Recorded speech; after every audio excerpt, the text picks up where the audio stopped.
Is everybody's thinking, well, you already signed the bee bill. That was it. That was the high point, right? Huh? This is great. Isn't this, look at this, right? Talk about wretched excess. This is great, though. Why are we, to have 7 bills, right, Scotty? This is terrific. To have the 7 bills, it shows, among other things, that the legislature is paying serious attention to the whole question of sustainability in agriculture and taking agriculture into a redefinition, if you will, from the kind of monoculture that we were subject to for the past couple of centuries. The evolution, if you will, of agriculture, which includes obviously ranching and from beekeeping to ranching, everything, food production in Hawaii has gone through various transformations. And now it's really exciting. You only have to take a look at the, I think it was the Today section of the newspaper. I meant to bring it in with me today. I think the virtually the whole thing is devoted, the whole section is devoted to food, but not just the idea of recipes and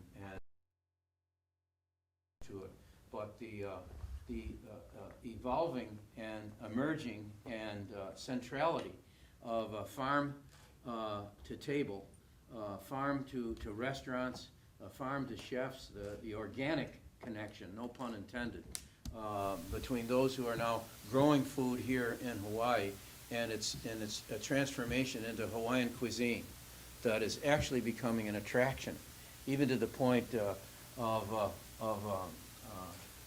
people coming here and engaging in private dinners that celebrate Hawaiian cuisine and chefs. The expanding culinary schools across the entire state. It's not just in one area, not just KCC anymore. All across the state is indicative of that. People are coming here to study, and we'll be doing more. And when we get the Cannon Club open up at long last, up on Diamond Head, and connect that up in this instance with KCC, and I expect with the other programs as well, I expect that that's going to really be a tremendous operation. I'm looking forward to that. I'm hoping it's going to be a 24-hour deal that we can go to. So when Kochi cannot get back to Kauai, he can go up there for a late night snack up at the Cannon Club. Maybe invite the governor, his pal, to go. It really is a joy to be able to do this. And so in case not everybody knows the entire spectrum, I'm going to read them. One, $550,000. What I had written down here was the coffee ferry board. Apparently we're going to, paddle over. They're going to paddle board the coffee, but it's the coffee berry board, of course, is what it is, to combat that.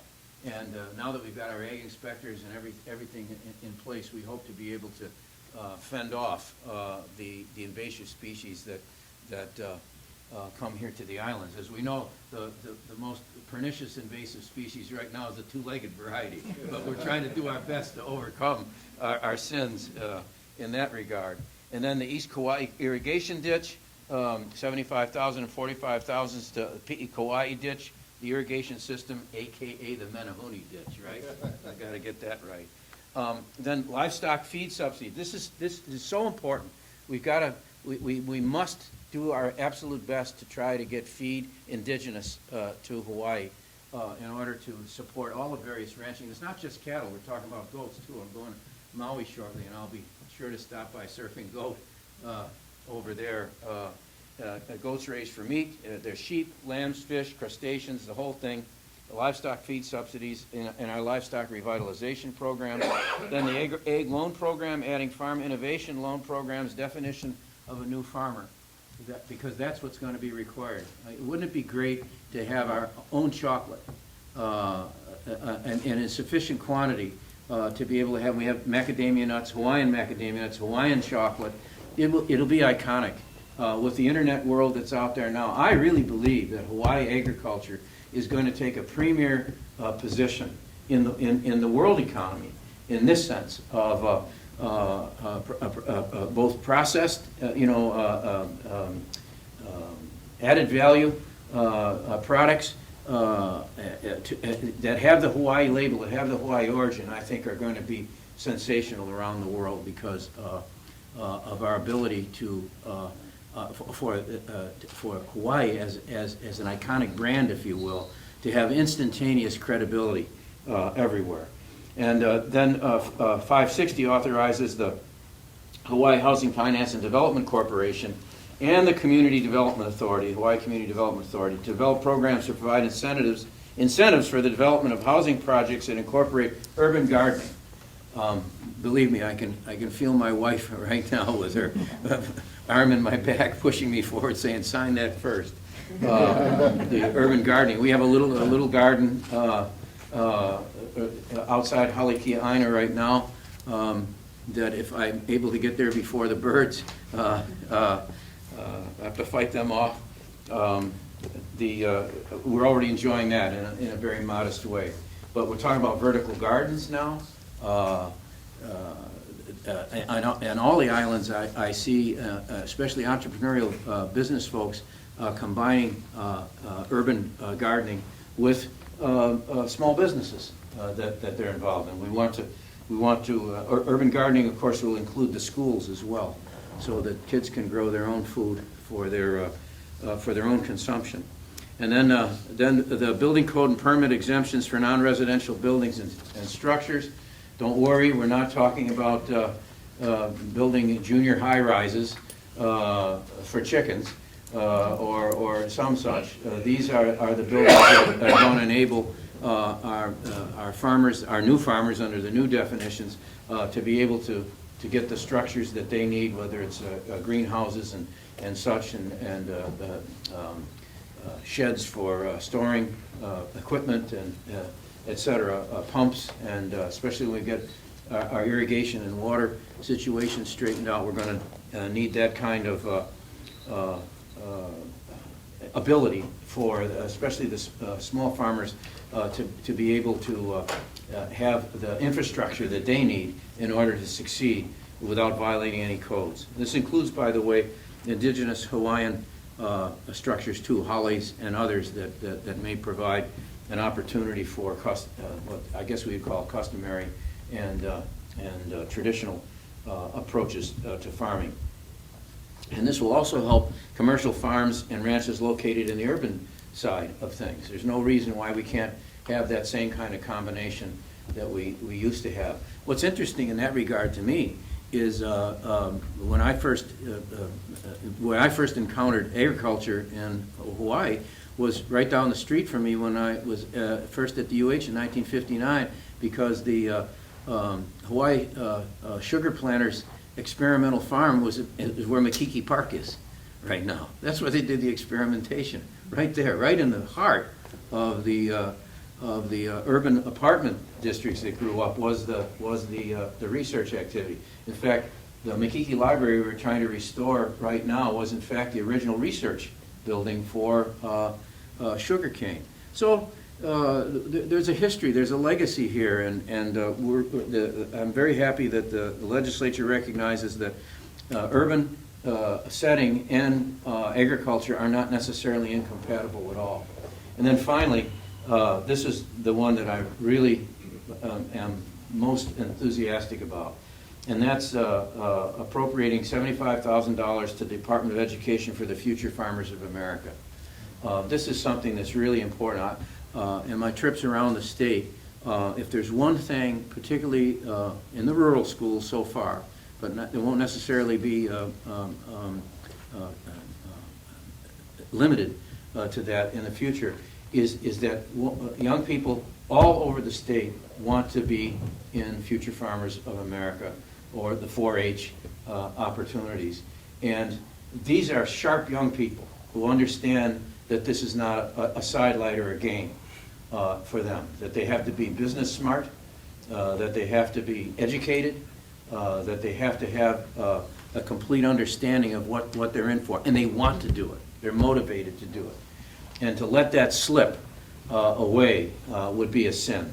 that's what Future Farmers is going to be able to do. This is just a start, the $75,000. We're going to take it from here, show that there is the real interest, and I'm confident the legislature and the Board of Education are going to bring this in as a, I hope, as a regular line item in the budget. In other words, we're going to reconstitute this. We're going to revitalize it, not just reorganize. But this is, in some respects, a modest support and beginning, but it's in a broad spectrum of support, and I think it's the foundation. I think there's a lot of excitement around this. I think it's the same thing like with early childhood development and education. We're getting a foundation in there, and this gives us something solid to build on, to have a record, if you will, that we can take to the legislature and show that this was a wise investment, and that it's something that needs to be supported in the future. So there's so many different groups represented here, and individual interests in the 7 bills. I thought, Scotty, maybe I'd just ask you if you would come up and perhaps say a few words on behalf of everybody with regard to this 7 bills, and we'll take some pictures. Thank you, everyone, for being here. This set of bills moves us forward significantly in revitalizing the agricultural sector. But we do it as a group. We do it as a community. Agriculture is one of those sectors, one of those interests where we all come together. It's fascinating to watch. And I see the legislators that have helped us move it forward. Dean, Rep, so many different groups that we all come together. And I appreciate that as the department. Chair Coco Bunn wished me to extend his gratitude for the work you've all done to get us to this day. Governor, thank you. Okay, thanks, Scotty. Well, I think it's best then we'll get on with it. I may have to leap out of my chair to get to reach all of it.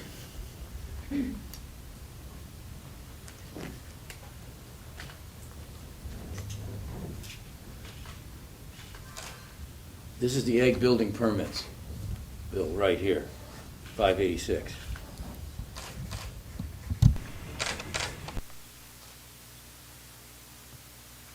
All right. This is 757.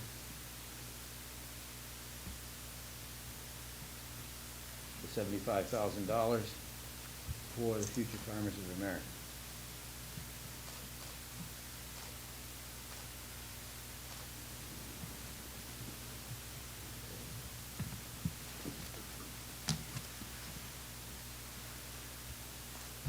Almost relating to irritation, it's irrigation.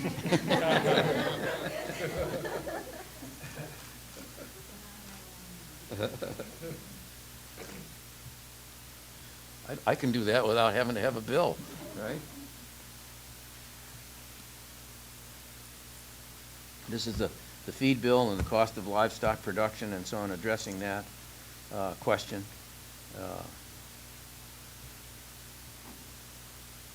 In 593.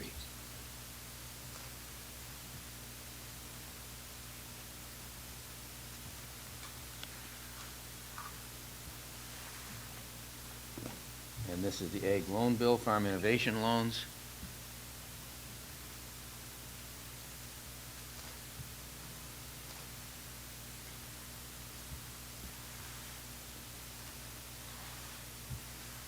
And the Affordable Housing Urban Gardening Bill,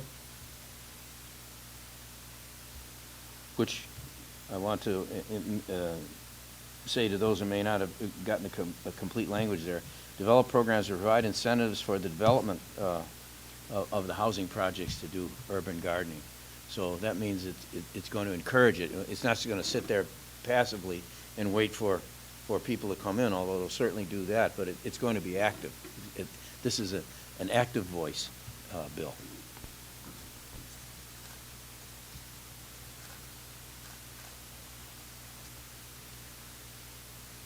And last but not least, certainly,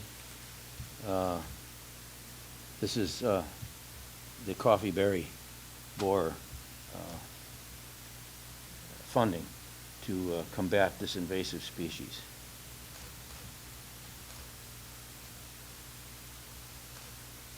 And I'm particularly pleased to be associated with beginnings, growth,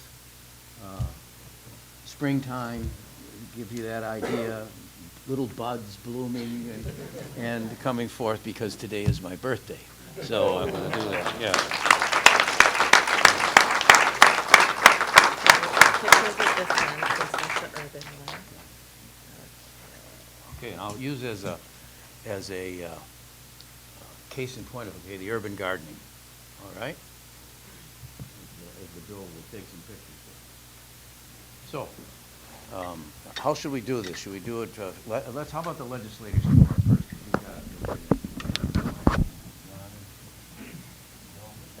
Are you representing the House yourself today?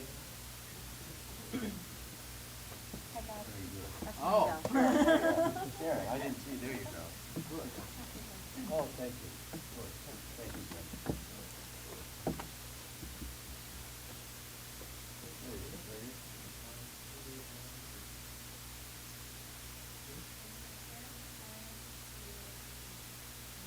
You're right here. 1, 2, 3. Thank you. Somebody said to me yesterday, oh, 75 is the new 40, and I told him, no, it isn't.